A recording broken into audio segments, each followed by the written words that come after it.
Andre said Kyle said he had tonight. okay. I'm gonna call the Pleasant Ridge Manor Employees Retirement Committee to order. Let the roll call reflect that there are two members absent, that would be Andre and Faust. Okay, hearing of the public, anyone from the public wish to be heard on Pleasant Ridge Manor? Once, twice, third and last time, thank you. Report of Morrison, fiduciary. Yes, I'll give a little bit of an economic overview for both funds. Another interesting year, when you kind of least expect it, the market takes a little surge in here. So that today, as we speak, these pension funds are up about 7%, 6%, maybe 7% year to date. Certainly the month of July helped us quite a bit. August is continuing to be pour on a little bit more. So we're coming in somewhere around expectations.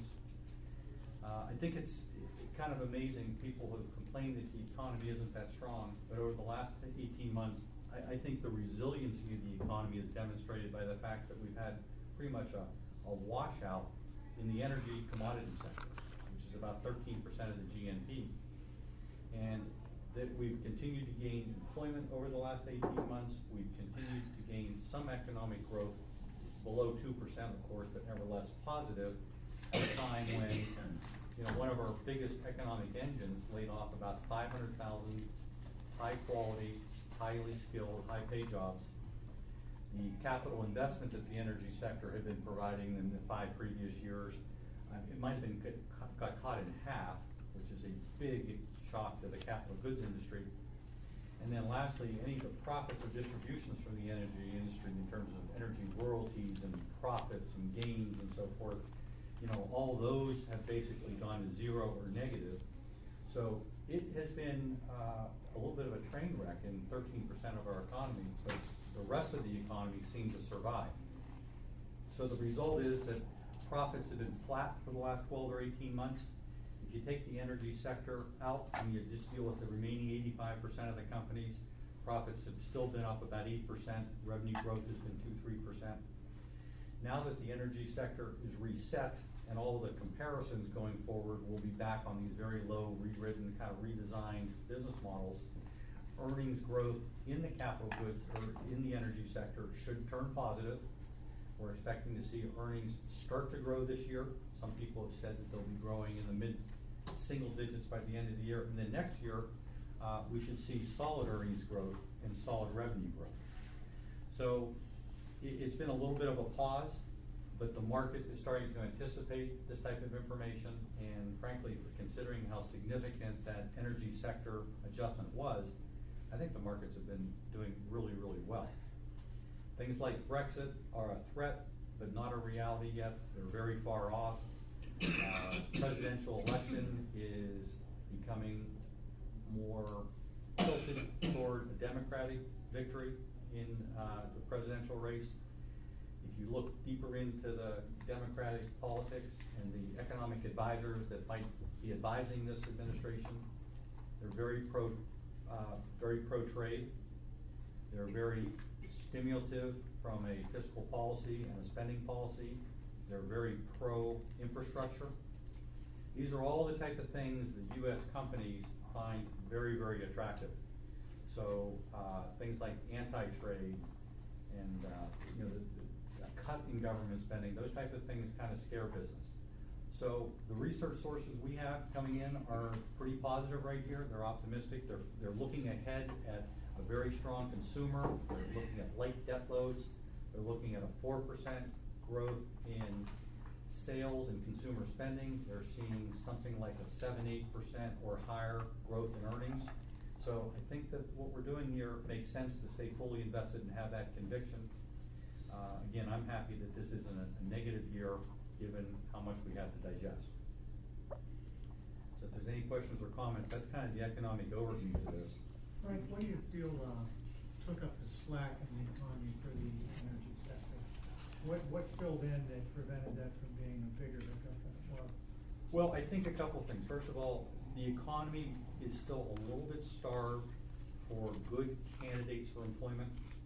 Okay, so there is a pent-up demand for people that'll show up every day, work very hard, have skills and so forth. So as these energy employees became available, I think they got sucked up pretty quickly. They were skilled and could be used right away. The second thing is the consumer doesn't have a lot of debt, and they're just feeling good enough that the consumer sector has picked up very nicely here. And so those two components factor in and make up the difference. Okay? Any other questions? We do have one report in Pleasant Ridge from FNB, our fixed income manager. So Jeff, if you want to come up from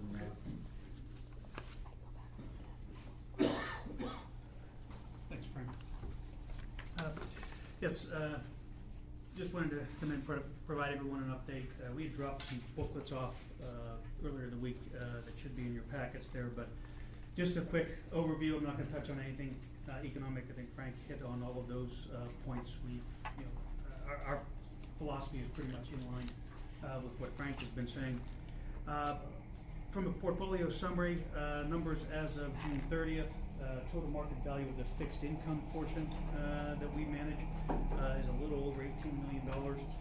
From an asset allocation standpoint, relative to the investment policy, the target allocation within the policy that we've been given has been 90% in fixed income securities, 10% in cash.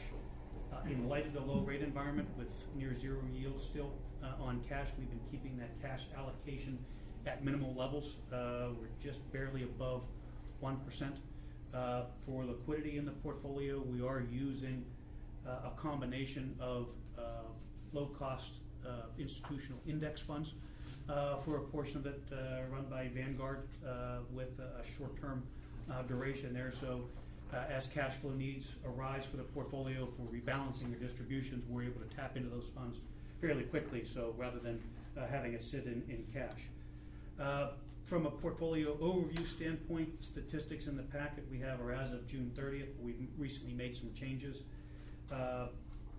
As of June 30th, our duration call was to be at 90% benchmark. Our fixed income benchmark is the bar cap intermediate government credit index. We were at 90% of that at the end of June. In July, our committee met and we made an assessment of the markets. In light of what's been going on with central bank activity, particularly over in Europe, we feel that foreign central bank activity is leading to some factors which are going to keep a cap on U.S. interest rates. So we do feel that our interest rates are going to be range bound near current levels for the foreseeable future. So we're comfortable extending our duration closer to neutral. So right now we're just a hair under neutral to our benchmark on duration and average maturity. From an overall strategy perspective, we've been overweight the credit sectors, particularly corporate bonds, relative to the benchmark, significantly underweight U.S. Treasuries for the better part of the past 2 years. That is something that worked against us in the fourth quarter of last year and in January when we had the downdraft in the equity markets as the flight to quality moved into Treasury. So, being significantly underweight did impact performance. You'll see our 1 year return, we're about 20 basis points behind benchmark because of that. But the markets have certainly rebounded, as Frank had alluded to. We've seen a significant recovery in the credit sectors and the corporate bond market. So on a year-to-date basis, we're a fair amount ahead. We're about 24 basis points ahead of benchmark on a year-to-date basis. Longer term, 3 years, and then the inception date for the strategy that we're running was October 2012. We were in line with benchmark returns. Second page in the booklet just talks about portfolio positioning. Again, relative to our benchmark, we've got about 30%, 33% of the bond portfolio in U.S. Treasury securities versus almost 60 in the benchmark. One thing that I want to mention is, as a proxy for short-term treasuries, we have been using insured certificates of deposits that trade. So that represents about 9% of the portfolio. So all in government obligations are 42% versus, say, 60 for the benchmark. Remainder of the portfolio is in investment-grade bonds.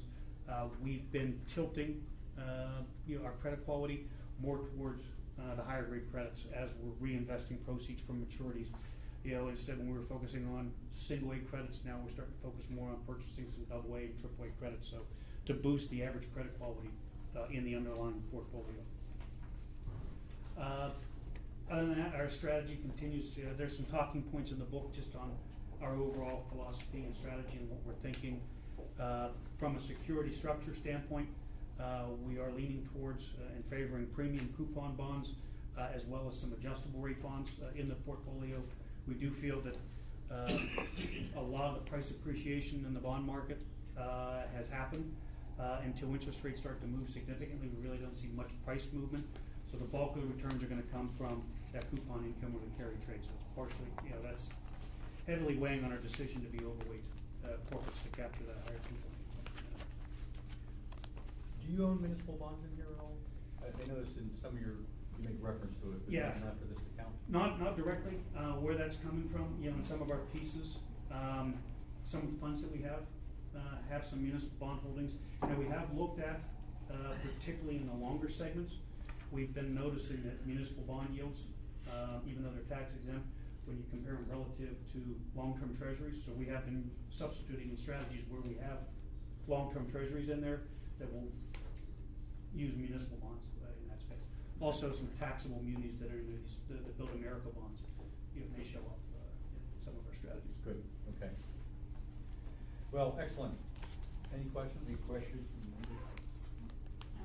Thank you. All right, thank you. I would be remiss if I didn't thank you for the opportunity. We just appreciate good returns. Okay, thank you. Anything under other?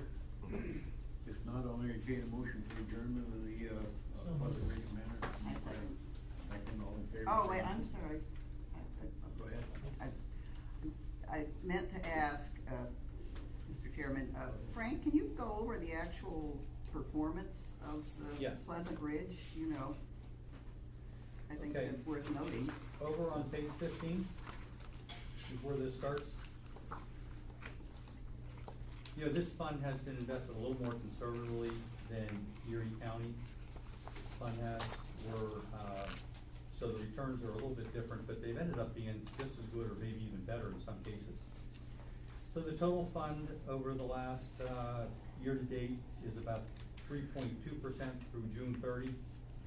If I get into the year-to-date as of like Friday's close of business, which includes July, these numbers are up in that 6-7% range. Small positive variances to the benchmark, and the ranks show up somewhat competitively throughout all those time frames. The index funds are behaving as expected, but obviously there's a little bit of a negative variance for fees, which we kind of knew as we were going into that. Interesting how competitive the indexes have ranked with the Russell 1000 growth and value assignments. The DFA large cap core position has done basically the same thing in a core position. The DFA small cap account has measured against their benchmarks positively throughout this time period. I think that's a good return for us. The international core equity by DFA also is beating their benchmark by a healthy margin. And the last thing we have is the F&B fixed income. And I think they've done well versus their benchmark. I think their rank is a little bit lower, but I think the rank is a function that in that universe, most of the fixed income managers have really gone out and grabbed a lot of credit in their mix. Boyd Watterson is here today. They're much more of a credit-oriented manager. And I think the FNB portfolio can be explained by just simply having a much higher treasury government weighting in that portfolio, not being that deep down into the credit decisions. And that you give up a little bit yield in this particular environment, but there'll come a time when credits aren't quite so good, they'll be in distress, and then this portfolio will do well. So I don't think the rank upsets me. I think the relative returns versus benchmark is kind of exactly what I'd like to see.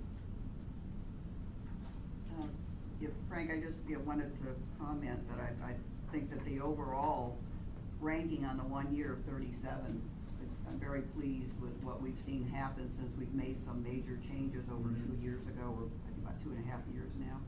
And the 3 year is at a 20, so I'm pleased with what we've done with Pleasant Ridge. Thank you. Okay. questions? If not, again, I'll entertain a motion for adjournment. So moved. Second. And adjourn, we'll start the meeting of the Erie County Employees Retirement Board. Calling that to order, the roll call that will reflect that there are two members missing, Andre and Kyle. Hearing of the public, Erie County Employees Retirement. Anyone from the public wish to be heard once, twice, third, and last time? Thank you. Approval of the minutes of special meeting, would someone make a motion for that? So moved. Second. Moved in second.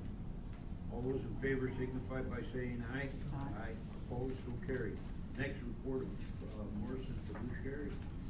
Okay, in the Erie County account, again, the returns are looking better as the year rolls through. I'll go through some of the general comments on page 9, and then we'll go into the presentations and then finally end up looking at performance.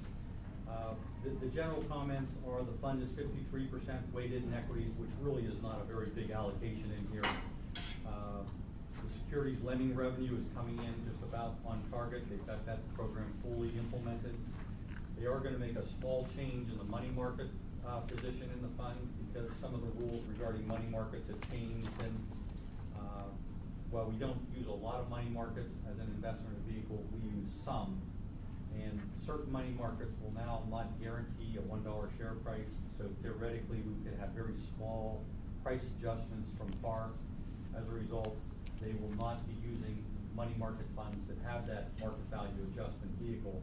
They'll be investing in treasury money markets that guarantee that $1 share price, which I think is a minor issue, but I thought you folks should know that there is a little bit of a change in the money market business going on. The other thing I'll point out is PNC does have a similar dynamic, but we've always been in a government money market. So the custody money market vehicle, which is a sweep account, is insulated from those new sets of rules as well. Going down through the next couple points, the third point, the fourth and fifth point, sixth point, we do have some manager underperformance, which is affecting the overall fund so far this year. And we did have some underperformance from C.S. McKee and Philadelphia Trust, which is included in some of these numbers. They have since been terminated. The managers that come to my attention now are Boston Advisors, DFA, and Emerald Advisors. So Boston Advisors, I guess we could look at the performance now and get this out of the way. If you flip over to page 19, Boston Advisors has been with us for about 10 years, maybe 11 or 12 years now. So they've been a fairly good long-term manager. Since we hired them way back when, they've been able to beat that index by a decent number. Remember now, beating an S&P 500 index these days is a fairly exclusive quality. So that's pretty competitive. But over the last year, and just really the last year, they've had a really bad period where they trailed that benchmark by about 7%. That benchmark trail of 7% is enough to kind of skew up the 2-year, 3-year, 5-year, and 7-year numbers, although it's mostly just a 1-year phenomenon that shows up in the longer time periods. They really didn't fully participate in this rotation where utilities and telecommunication and REITs did very well in here. These very safe, dividend-oriented companies had a little bit of a money rush. They were much more of a cyclical, growth-oriented, looking for high beta type stocks. As a result, they trailed. They believe they'll turn around their style. They're not going to change their style. They think these companies eventually come online. The economic scenario I portrayed to you at the beginning of the meeting, I think, supports that position. But with that much of a trail, we did place this manager on watch status and inform them thereof at this time. Second manager, which is concerning, is the DFA large cap equity portfolio. And the DFA appears at the bottom of page 19. And it's kind of a similar story, but a mini version of it, because DFA's approach in large cap value is to be more tightly tethered to the benchmark, but almost the same story. Their process does not include REITs, which by the way were up about 24%, and the utility sector was up about 32%. And so by not having those type of stocks in the portfolio or having significant underweights, they by definition trail. They think they'll make that up as well. I did not put them on watch because I don't think their degree of missing the benchmark is significant enough, but it's certainly on our radar, and we've had that conversation with them. And then lastly, I can't even believe we're having this conversation, but Emerald Advisors, which has also been with us since 1998, and has really been our best relative performance manager, they beat the benchmark by about 3.5% annually over all these time periods, so they've been a really good friend of the fund. But, and I have July numbers here, which caused me to bring this to your attention. This year, they've trailed that benchmark by about 6%. Their logic was a little bit more in the biotech area where they had some positions, and they are really a big time. They're really shooting for the fences, and in that risk-off trade that happened over the summer, they just trailed. They think they'll make it up. They're already making it up, so I'm not overly worried in the long term. They are a manager that has always had some pretty big ups and downs versus the benchmark, and you just have to, if you're gonna have Emerald, if you're gonna have that type of manager, you gotta get used to it. But I think it's worth noting. So one manager was put on watch, two others are kind of on our radar here. Just since we're on the performance, you can see how that has affected the total fund when some of your more significantly weighted managers trail. So you're looking at a 1-year return where we missed the benchmark by several percent, and all I can hope is that these managers will make their recovery and get that back for us. The portfolio, when the markets do well, I think the portfolio does well, and we're in that period, so I think some of that should come back to us by year end. And I think that's all I have to say on performance. Mary?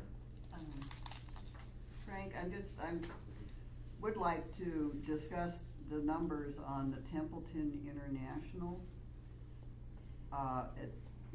Again, we have very low rankings there, and as difficult as the international markets have been, certainly there are other managers, or, for the 1 year, 90% of the other international managers in that universe did better, and if you go back 7 years, and I also went back looking back December 31st report of 2015, and again, their rankings there, their 7-year ranking was a 93. I think that perhaps they need to be on watch also, considering that this has been going on for a while. I actually went back, and it's been going on for well over a year now that their rankings have been in the 90s and 80s. So, I think it's time to, I'm looking up, back in September, they were ranking 93 year to date, and the 1 year was a 97. So I think we're beyond the point of, just saying, gee, it's their style. I think we need to put them on watch. Yeah, I'm not sure you'll agree with my response, but I think there's some history here. First of all, in the Templeton case, and also the Euro-Pacific case, but the Templeton case, we were previously monitoring them as a core foreign equity manager, as we were formerly Wentworth. But I think we recognized when we had Wentworth as our sole foreign equity manager, they were very growth oriented. And when we added Templeton, we added a manager that would be have contrast and have some value nature to it. And what transpired is we continued to use a core manager, but we also started to think of them as growth and value. And then when we terminated Wentworth in 2015 and added Euro-Pacific, we specifically went out and looked for a growth manager, so we would have two pure offsetting managers. Now we kind of stumbled along for a couple of years with this core manager, but as we did our reviews, we said, but you have to look at some other variances, and core wasn't perfect. Once we went to these two new managers, we converted over to a growth and value benchmark. I think we failed to update the peer group. So I think in this report, I'm still using a core peer group. If I use a growth peer group for them, their performance gets dramatically better versus peer. And I think the same thing goes with Euro Pacific when you compare them to Templeton being compared to a value, Euro Pacific being compared to both. All these measurement parameters then fit our policy. Well, and I think, obviously, what we're looking at here are gross numbers. So when we're looking at the 1 year was down 14.38, you have to subtract out the net number, which we're paying an 80 basis points fee, which includes a 10 basis points, part of that to Greg Orlando at Wells Fargo. Then their numbers, the net numbers, which I know for rankings, we look at gross numbers. But when you look at the net numbers, we lost a lot of money on the portfolio over a period of time, and it's one of our most expensive managers. And certainly, as we've seen in the Pleasant Ridge, when you use an index fund, I mean, you reduce your basis points down to maybe 9 basis points versus 80 basis points. So the whole thing tied together, I'm even using this new index, the value, well, again, like you said, the rankings, you're saying the universe that they're being ranked against. Well, I still think this has been going on for a while, and it's something that it certainly would not hurt to put them on watch. Well, let me go one more quarter and get all the statistics. I mean, to be honest with you, that's my error to give a rank like that, because I think it is misleading, and I can understand your position. In fact, what I'll do is I'll reissue this by email to give you at least where they were June 30. It actually looks much more reasonable. And if you take the Templeton and the Euro, you put them together and say, how do we do in international in general, that whole asset class is kind of meeting the benchmark, so to say, and adding value. So I don't want you to overreact too much to this report. Let me give a follow-up on this and try to make it a little more clear. I will say, to the board's credit, or just for everyone's benefit, we were previously managing or measuring all of our foreign equity managers to a core benchmark. And it was only until we got these 2 new managers on board with the hiring of Euro Pacific did we actually go to the growth and value benchmarks in here. So I think, to be honest with you, we inherited this core benchmark with Wentworth, and we kind of stuck with it till we finally got rid of them. So all those interpretations were a little bit of a mismatch. But going forward with this growth and value assignment, I think they'll be much more durable, and if there's conclusions to be made from that data, we can make those conclusions. I think unfortunately, I think our presentation had a few apples to oranges comparisons, which I think has been misleading. So is the ranking we're looking at here based on core for Templeton? Yes. And it should be based on value? Yes. So actually, we're looking at a comparison that isn't necessarily, and we've been doing that since we got rid of Wentworth? Last year. Well, I think March was the first report that came out with these new indexes, the value and the growth. Up until then, we'd always been using just the MSCI EFA index. So this is, I didn't catch that in March when they were changed. So I noticed that on this one here that now we're under the different ones. And are we confident that the Euro Pacific index, is that a growth index we're seeing here? Yes. Well, I do have a question when our gentleman here from the Euro Pacific perhaps can, because I'm looking at the 1-page sheet that was sent to us, which is in your packet, and I noticed the benchmark that they're using to measure themselves is the MSCI All Country World Index.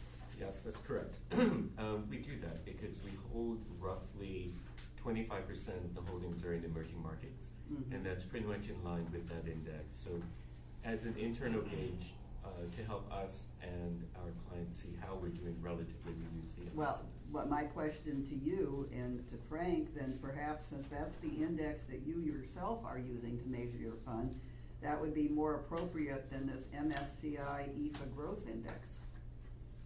I would leave that to Frank and the board to determine. Well, we don't know, so we're asking you. We are measured against many indices in the field, and I have clients that measure us against EFA. Okay. And take a look at us as a core, when really, as Frank was saying, we are skewed towards growth, because we don't, we have other funds in our fund family that focus on other objectives, and every American fund has an objective to meet, and this one has the job of finding long-term growth companies. Right, but I guess, you know, a majority of your clients, which index do they use? Majority of them do use the ACWI. The ACWI? Does that one have a growth and value breakdown? I believe it does. All right. Yeah, That would so you prob- can that get would- granular right. with it. And you as a processor are always gonna have this emerging market allocation, Yes, sir. and I don't think Templeton does, so it would be more accurate. Fair. Okay. But we would totally be open to being measured to Yeah, another. well, we want, you know, we always want to measure to the appropriate index. So. Absolutely. Frank, I'm assuming between now and the next meeting that we have, you'll look into this and Yep. put it in a proper perspective, so Yep. we do understand, because I don't believe that, you know, I understand putting somebody on watch, and I don't see any problem with that.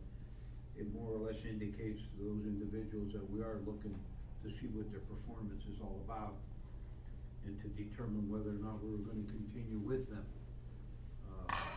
And I would have no problem even doing that at the present time, but I will wait until the next meeting so that you can indicate whatever type of parameters we're gonna use for that, whether it's a core benchmark or whatever benchmark you want to, but I think we have to do that, and I think that I'll be looking with a jaundiced eye toward this one, especially because I did notice not only now it's very low, but it has been low for quite a period of time. Okay? Any other comments with that? Okay, how about, we get Boyd Watterson now? Yep. Let's go with them first.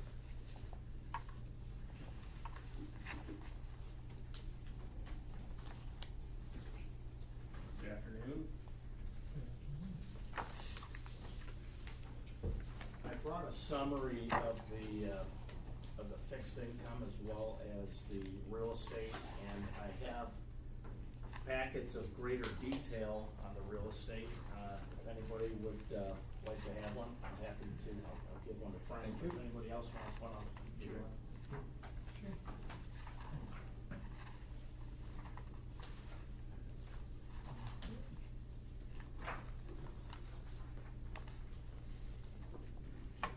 Want to detail something? Like seeing what we own. Thanks, Michael. Quite a bit now. And I'll give you update on the firm as well. Would you like a detail? Sure. This is actually the full quarterly summary that we do for the real estate group, and then in the other handout, I have an abbreviation of the highlights on the fixed as well as the real estate as mentioned.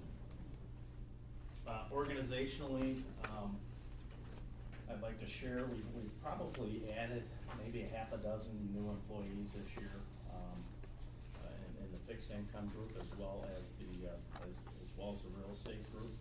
So we're continuing to add personnel as the firm has grown. We're about $7.5 billion this year and expect to finish the year somewhere around $8 billion. Getting right into the summary of the fixed income and the real estate. The fixed income portfolio is roughly $40.7 million. We're ahead of the benchmark this year with the return of 428 versus the benchmark at 373. I will tell you we are quite surprised at the return levels this year. In fact, we think we've achieved most of the return for the full year in the first half. We continue to be on defense with a little bit shorter duration relative to the benchmark and somewhat biased in terms of yield curve structure with expectations that the Federal Reserve will raise rates again in 2016. You do expect them to move later this year. Inflation continues to remain low. Growth continues to remain low. And as we've talked about over the last several years, I mean, it's really been our forecast for many years going that we would be in a slow growth, low inflation environment. And that has really come to fruition. The only drawback to that environment is yields have really come down to low levels, and we're robbing Peter to pay Paul and taking return now and taking it from the future. So I would expect returns to continue to be muted in the low single digit area for the next few years. I would note, and make the board aware of this, we did launch a mutual fund that is focused on short-dated high yield and senior floating rate loans that launched here this month. And Frank, I think you'll recall, we did come in when that fund was in an LP structure, and that has gone to a 40 Fund Act. So it's something that'll have about a 2-year duration with about a 4% yield on it. So, and it's fairly conservative. Variable rate short or variable rate high yield? Senior floating rate loans. Okay. And short dated high yield. So the short dated high yield is something very similar to the structure that's in your existing portfolio. So if the board wanted more diversification and exposure to senior floating rate loans, we could do that in that fund. So if the Fed were to get aggressive in raising rates, or our expectations were the Fed to be aggressive, I might be in here saying, you know, this is really something we ought to consider. Only because that floating rate component is going to be very helpful in a rising rate environment. Turning over to the real estate, if you can just flip to the next page, I have a summary of where the county is with that investment. The investment made this year was about $6 million. We ended the quarter, June 30th, with about just a little bit north of $6.2 million in the fund. And you'll recall this strategy is different than other real estate strategies that you would see out in the marketplace, in that we are trying to generate more income and less from price appreciation, and that's really the core of the objective.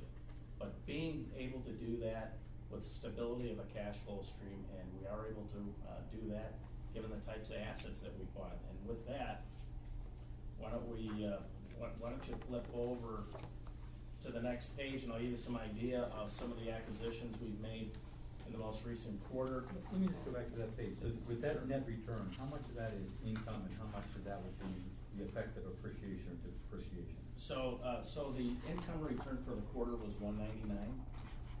The total return in the quarter was, I think, 240, which should be on that page. So like Inception, is there So yield since plus we're right, appreciation? so we're right on target. I think if you go to the summary page, Frank, Okay. let's see, try to really abbreviate this. The total net return for the last 12 months was roughly 9.25. The cash flow stream was roughly 850 for the last 12 months.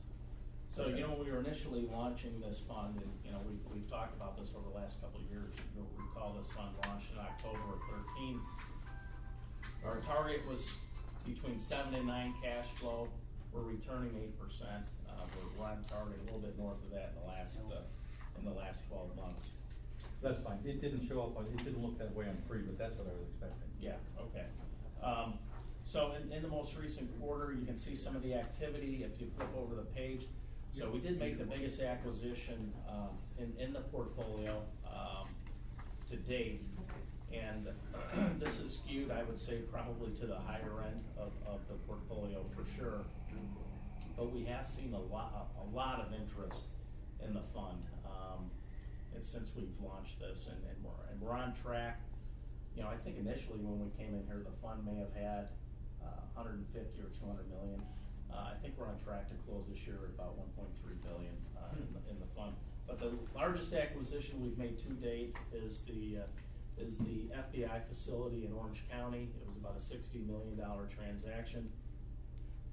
And then you can see some of the some of the other transactions that tend to be a little bit more in the sweet spot of the area that we're targeting in the marketplace.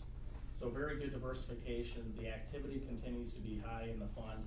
And keep in mind, 90% of this strategy is focused on federal facilities where the structures are leased to the federal government, and those leases are backed by the U.S. Treasury. So we've, I think last year, given our strategy, I think we ranked in the top 10 of landlords to the federal government. This year, I think as we wrap up, we're going to be number 5 as an organization. The next page will give you a little bit more detail on the number of deals that are in the portfolio and the size of those deals. So the vast majority of those deals, as we mentioned, the strategy has kind of been in that $15 million range, plus or minus $5 million or so. About 86% of the assets in the fund are core, and then 14% of those assets are value add. And what does that mean? Well, it might mean we're working on a renewal, or the facility may not be leased up to maximum capacity by the federal government, so we may be working with other agencies to secure that facility and increase the value of the property. The gross assets at the end of the quarter were roughly $860 million. There's about 120 investors in the fund now. And the fund leverage we've taken down. We've targeted 40%, but this year we've taken it down, Frank. We're targeting the mid-30s, right? At the quarter end, it was about 34%. So we're being a little bit conservative in this environment with the fund. The average lease term in the fund is about 8 years currently. We have about $300 million in the pipeline for the remainder of the year. And if you'll turn to the last page, it gives a little bit more detail on the diversification of the fund, locations. And you can see we've really built out a fund that's very diversified across geography as well as federal agency. This year we did retain the former head of the General Services Administration under the Bush administration. He's now a full-time employee, and he's definitely adding a lot of value to the organization and to the investment process. So in summary, we are on track with the real estate product. We are getting ready to launch a secondary fund that is similar to this in nature, and we expect to launch that in Q4. And I think the metrics are going to be fairly similar. We are seeing flows in the fund, as I mentioned, and here again, the asset flows are coming from funds that need more cash flow, given low yields. And then also, some of these funds are being allocated away not only from fixed income, but other core real estate managers in an effort to moderate the beta, given the huge price appreciation that's been achieved in the real estate markets since the financial crisis. So everything's on track. Fixed income has done well, and the real estate is meeting our expectations. Couple questions on the real estate. The fund is open. Mm-hmm. Have you provided liquidity to any of your existing shareholders, and tell me how that process is? That's a great question. We actually had an investor that came in last year. It was a police and fire fund. They put in $15 million into the fund, and given their funded status, I think their expectation is they're going to go to the PBGC, and that the fund is going to default, and we had no problem liquidating that $15 million. That's the only investor that's come out.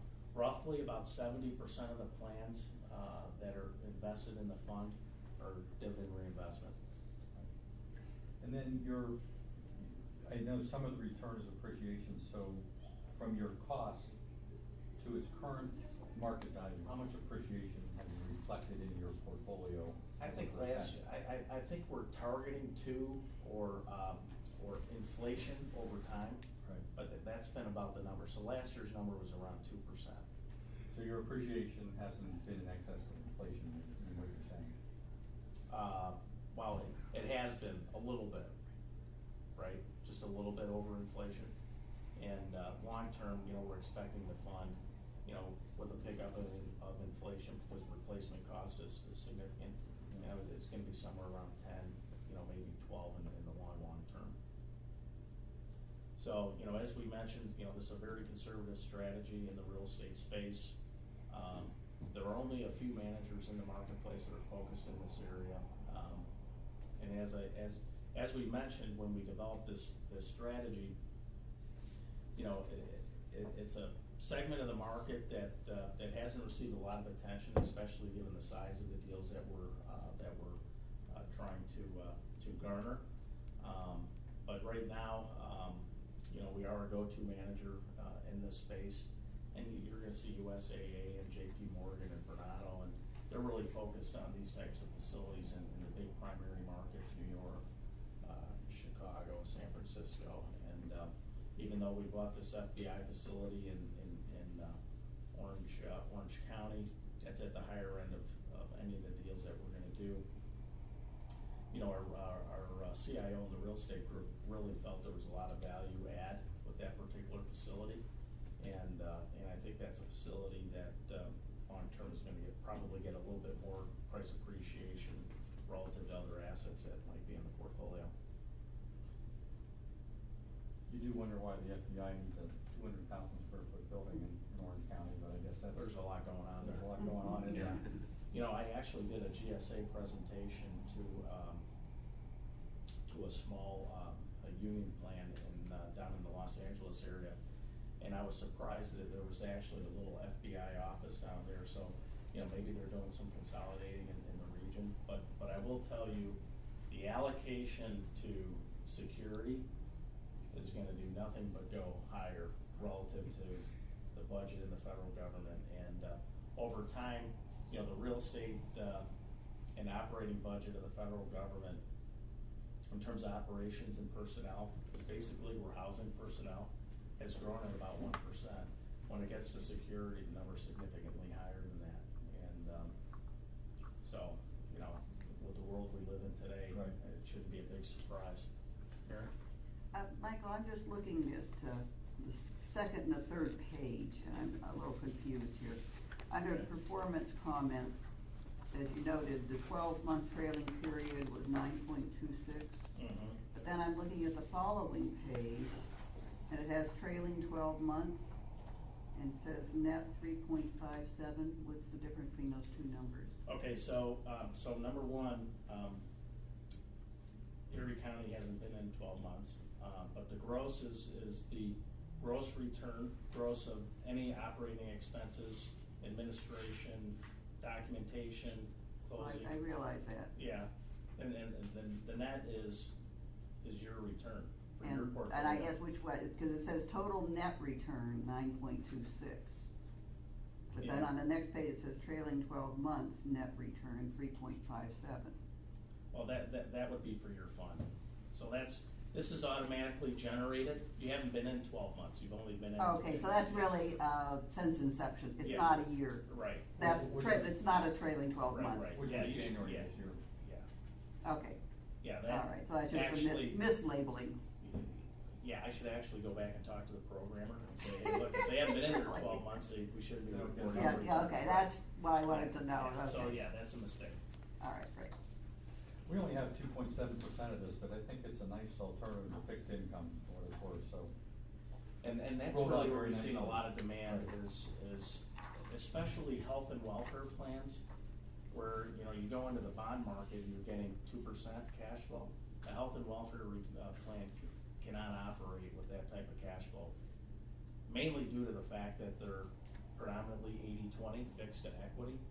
So we are seeing a lot of flows coming in from those types of plans, and also plans that may be underfunded where they're looking to get a little bit more cash flow.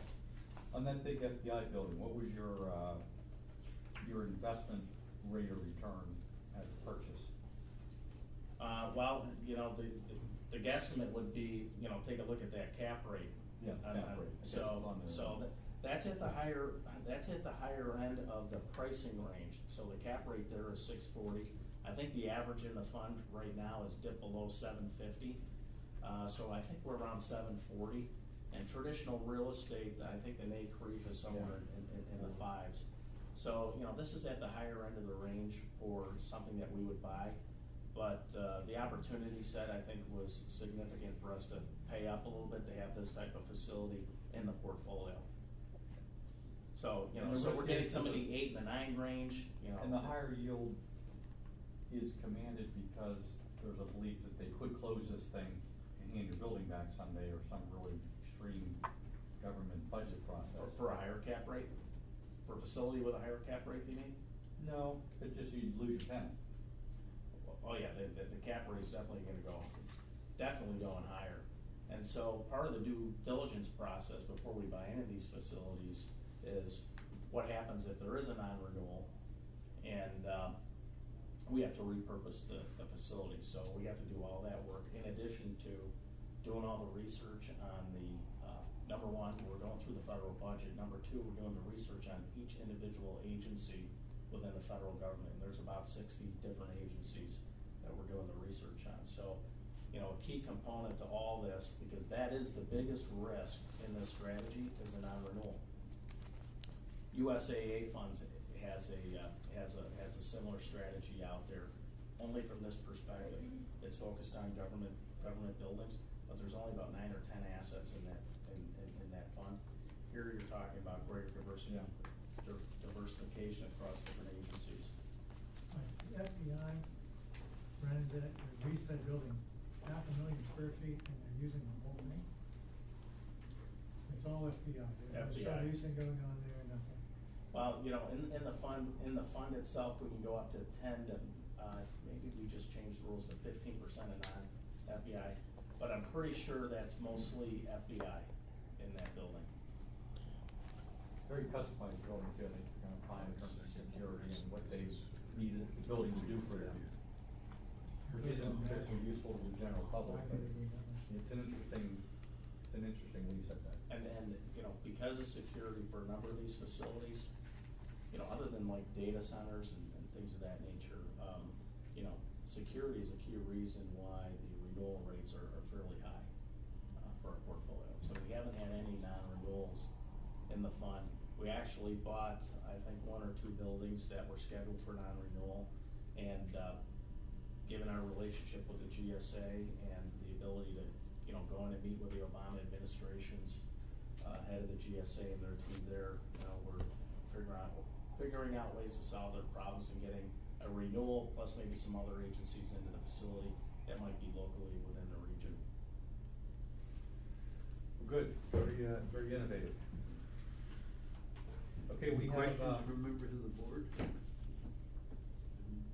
okay, thank you very much. Yeah. You wanna come for, American Funds?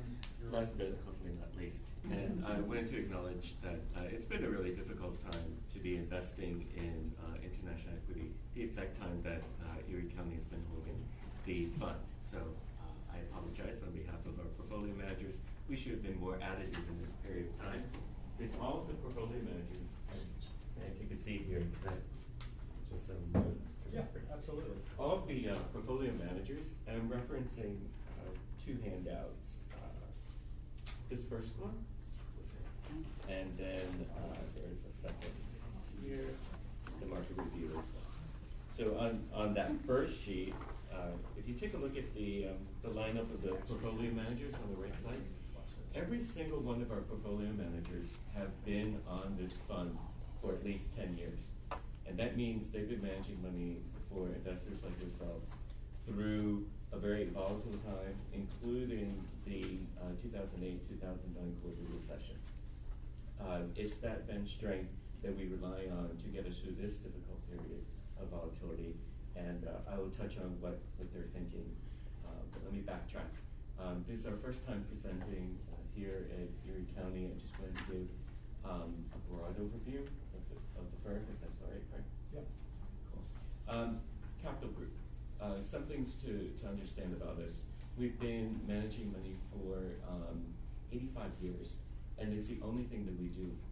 There was a short period of time where we got into indices, and that was only because in 1958 we invested in Dutch Petroleum, Royal Dutch Petroleum, and it was the first international investment by any money manager in the United States.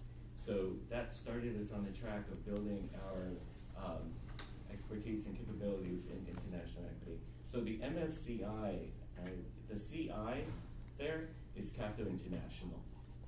So we only got involved with that because there were no indices at the time when we were rolling out our international funds to measure how well we were doing for our clients.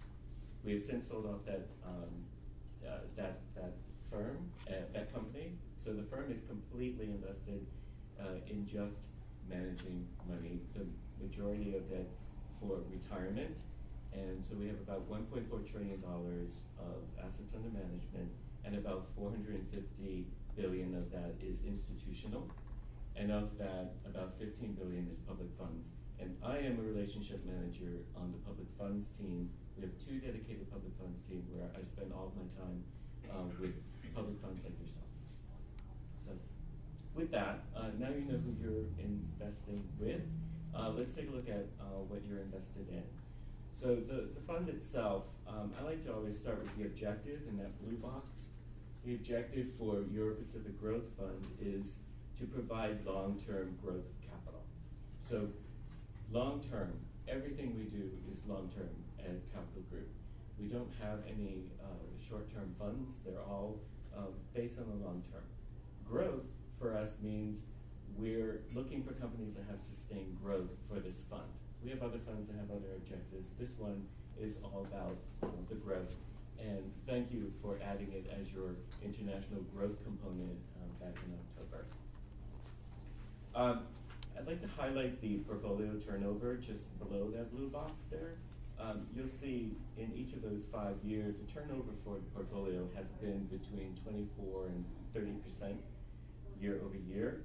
That's because our portfolio managers focus on what to hold rather than when to hold it.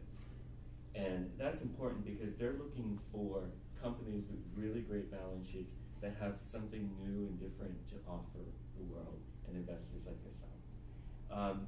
Industry average, by the way, is 60%. So if we're half of the turnover year over year, that's a key way that we keep expenses down. And you'll see our expense ratio there is 50 basis points, which is relatively, which compares well with other active managers. We are all about active management.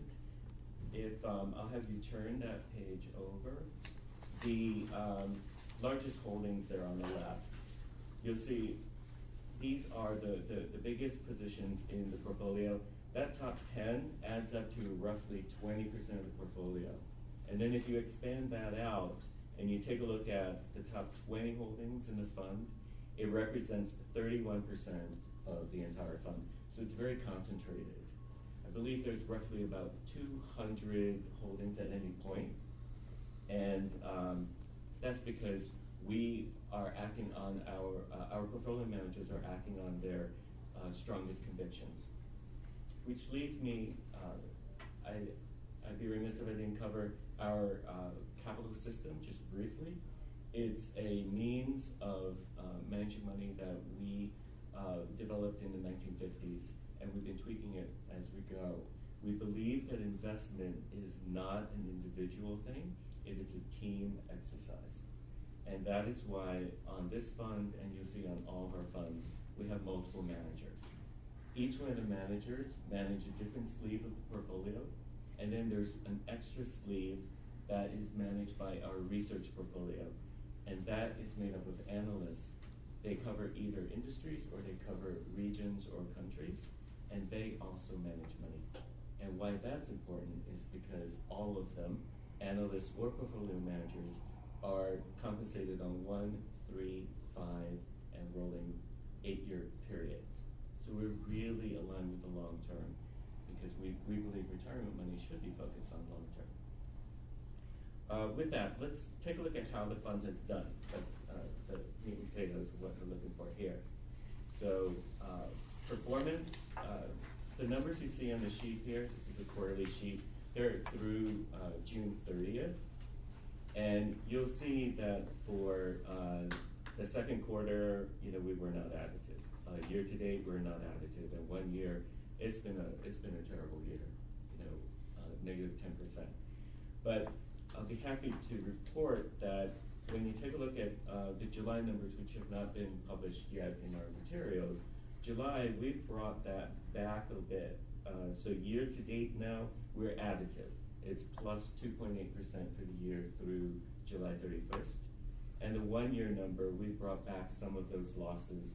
It's now sitting at negative 4.7% for the 1 year. But really, our fund is built for the long term, and we've done quite well in the long term. Rolling 10-year periods, if you go back as of June 30th, even with that time period, we've beaten the index and our peer groups 98% of rolling 10-year periods. So it really is built for the long term. So why were we down then in this time period? Simply, 2016, we've seen a total reversal in market sentiment, and it's completely favored defensive stocks.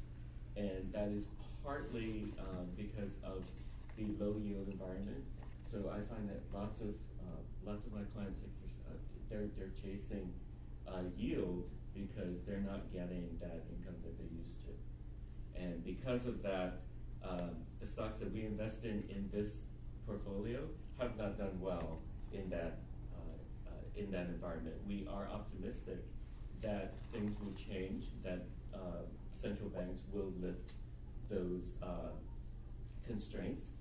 And remember, we look for stocks one by one. We don't manage regionally, we are fundamental bottom-up stock pickers. And with that, let's take a look at some of the market review. So delving deeper, things that hurt us for the year-to-date and the 1 year period, the UK. So the initial reaction to Brexit was horrible. The reaction now is a bit better, and we're understanding. I heard in the morning news today that they're not even going to begin, as Frank was saying, they're not even going to begin their initial, take their initial steps until next year, and that this may be something that we'll be living with for about 2 years. Now the optimistic side to that is now the UK has a very strong central bank and and an established currency that is no longer tied, or will no longer be tied to Europe. All ties will be broken, and what that means is they can then do as we have in others. They can take care of the UK without being as tied to Europe. So our portfolio managers have made that mental shift and are starting to find some things we're finding surprising uptick in emerging markets since Brexit.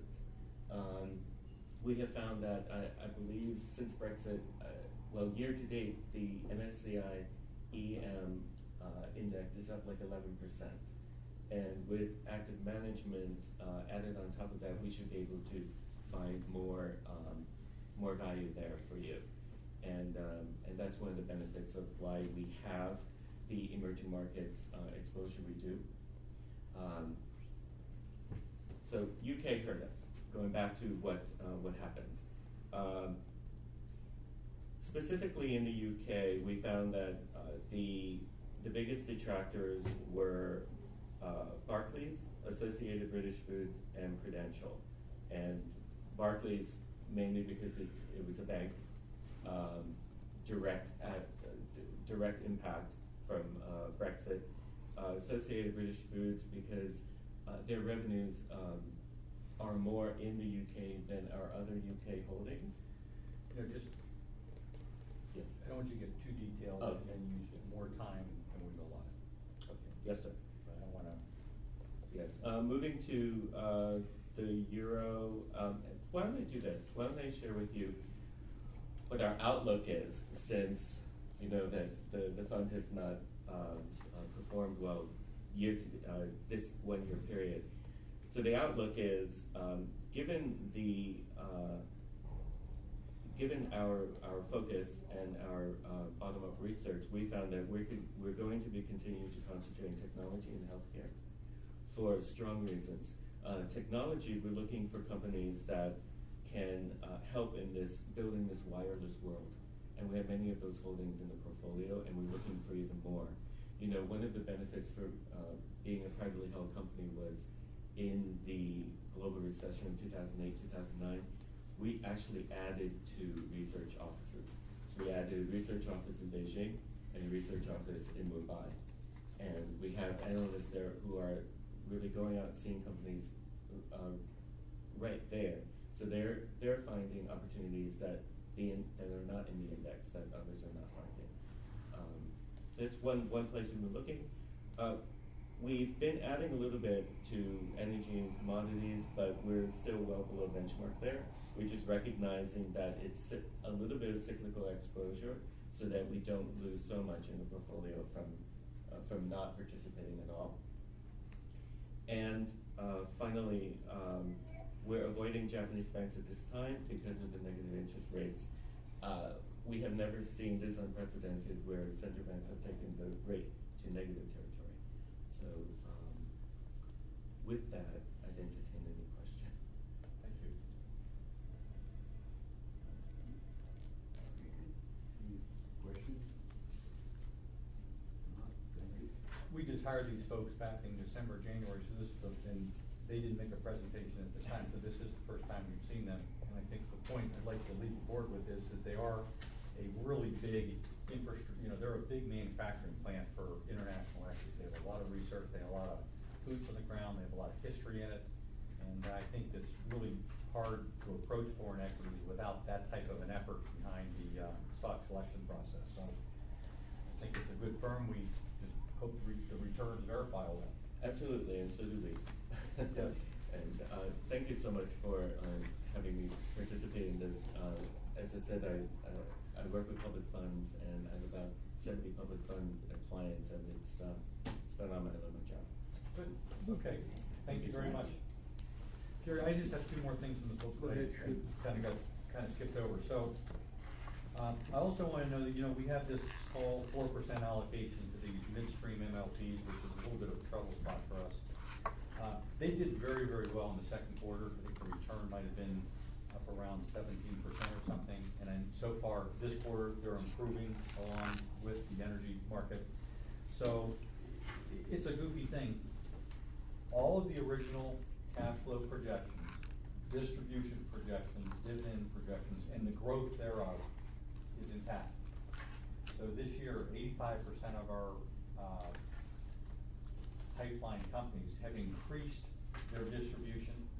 Roughly 85% of them increased their distribution last year. So despite all this fall in energy prices, the volume of energy being transported through these pipelines has not really changed at all. So it's making a comeback. I find it kind of surprising we even have to make this type of a conversation for companies that didn't really change what was going on at the operating level.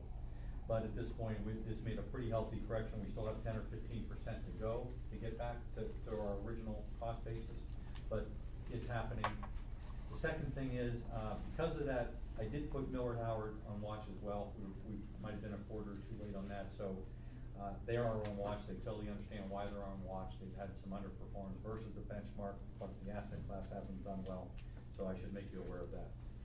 Last thing, which I think is a non-event for us, but we should keep an eye on, mostly in the controller's office. Joyce Friedrich from PNC Bank has been our custody rep for many, many years. And as she moved into management, she only kept a handful of accounts, and she actually got down to the point where she only kept like 2 or 3 accounts, which was Morrison Fiduciary Advisors and Erie, and maybe one other. Well, she's now at the point where she is turning over those relationships to Lori Kinsler, who is also a long-time 20-year veteran of the custody department down there. But all I can say is no one made this thing work better for Erie County than Joyce.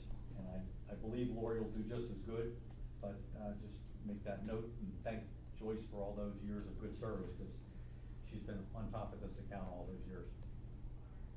Okay? So that concludes my report. Okay, anything else from the board? Go ahead. This is sort of old business here. In your packet, there's a memorandum in there and a copy of the United States District Court, District of Minnesota. And what this is about is, last February I had to do a deposition in Philadelphia for 2 days, where I presented, well, I was questioned, I was deposed, in order for Erie County Pension to become a lead plaintiff in a class action suit against Tile Shop. So Kessler, Topaz, Metzler, and Chet prepared me for that deposition. And this is basically saying that we have been named, along with Beaver County, as lead plaintiff, which we haven't had too many cases like this where we've been the lead plaintiff. But remember that $80,000 we got maybe three years ago or so, where if you're named the lead plaintiff in a class action and there finally is a settlement, if there's money left over from all the claims that are made, the lead plaintiffs are given the excess by the judge, and then you can donate it to charity. So this puts us in that situation now. Who knows how long or when? These cases take many, many years. But it's heartening that we were able to achieve that status. So just to let you know, we're there. Anything else? I'll entertain a motion for adjournment. So moved. Second. And adjourned.